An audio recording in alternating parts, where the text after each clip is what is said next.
Talo whātu talafolo Radio Samoa le nei fo i asa whareile, alo mai o talo le nei fo i tae au.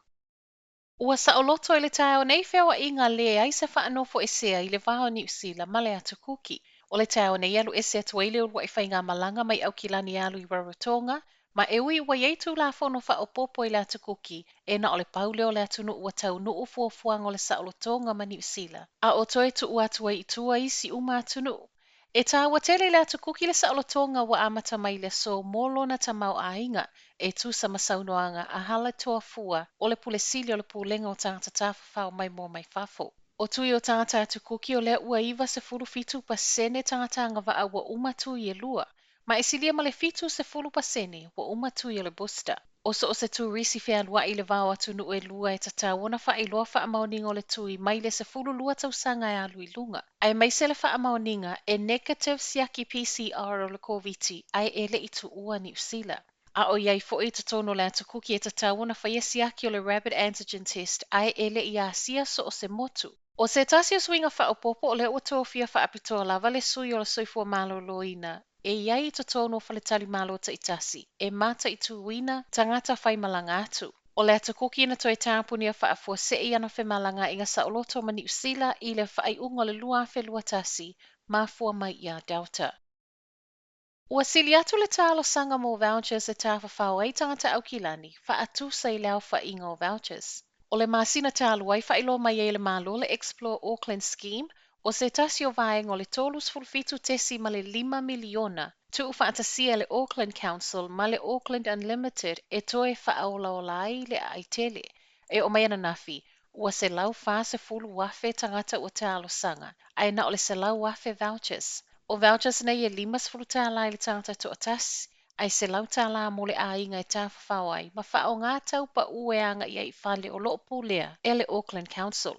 O le whaasoaino nei vouchers o loo vaivaina i rounds e wha mai le masino Januari e o ia mati, ma e whaangata le wha o ngā ina i le masino a Perila. O le round mua le a wha matu umai le a tae au, ma e mo umia le vaccine pass e tawhawhau ai. Ua ngani mai ai feel kof le pule nu o au kilani i tangata au kilani, e wha o ngā le awa noa e tawhawhau ai a o iai le sama. Ma o nei vouchers wā mana i ai le tauti ngau au kilani mai le umi o tapu na iai i le tausanga te alu ai o no le COVID.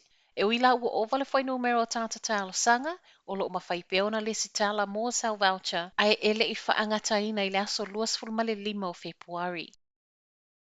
Ua sau Lapataiga i tangata o looanga i matawhanga e wha ai tete, ma mata alia a o sau waitala i le whao Cody. Mai le ofisa o le Vaai tau e malolosi tele galu i le tele o Vaai le North Island, a mata mai le so wha asolo atu i aso a sau. O se Lapataiga wato e sau wai ma le wha manatu i tangata, i le maua lunga tele o whai numero o tangata o mali liu a o iei le vai le nei tausanga, le e o mai le so wa se fulu ma le 5. O lo tapena fo i le surf life saving, po o le au whaaola o lo wa ai matawhanga i o lātou tiuti. E le tutusa le tui o le awha o ngā ina mō whanau 5 le sefulutasi tausanga, ma le vailaau na tui ei le sefululua tausanga anga i lunga. A o tapena tuinga mō whanau 5 le sefulutasi tausanga lea e amatanga wa a mai le asonga fua o le vai aso a sau. O le ua whaamanino mai nisi o vaenga te au e au na sila fia le ngata mō whanau iti, ai whaapea mo le matawha i o i le matua. E le ngata la e le te le vailaau le awha o ngā ina mō tui o whanau, ai e mo o mia fo i le awai o le matua i le taimi o le awha iei tui o le whanau mo le consent po o le ioenga, e mawhaiona whaapepa pe whaingutu. O le matua o le a ioe mawhaiona whaia le tui o le tamaititi o ia fo i leo le awha amawina i le sitala. O lo tatala le awa noi mātua ma whanau e fesili ai a o iei ino whango le awha iei tui. Ma ia mauti noa e ai mainu ai ele ianga i mo le tui. E siria ma le awha miliona tui a le Pfizer taunu umai i le vai aso tālu ai, whaapitoa mō tuinga o le 5 i le sefulutasi tausanga. Tala muli, o le whiau mō mātua, wa ai lelei fanau a o iai le sami. To alua le auso toi titi ma umawai o la ua soifua o tau mawhai e lavea i mai whanau e to a wha. Na ave ngalu itai a o iai le matawhanga Maris Bay i North Shore au kilani. E ui le lelei o le whiau si le auso i Joe Lasini ma Jacob Laban, e le i whai ngō fiele au mainga iute o le whanau. Reporti le News Hapolo o moli mawai se tasi o kalapu i lea pito nuu, e tele whaalavlave watula i mai ai mai se lava pe a malolosi savili ma a ave i ngā tai le meloloto. O whanau to a whana lawe ina mai e le I loa e o lātou mātua le mea na tupu. Tala namo le nei tai au, manuia te le nei aso.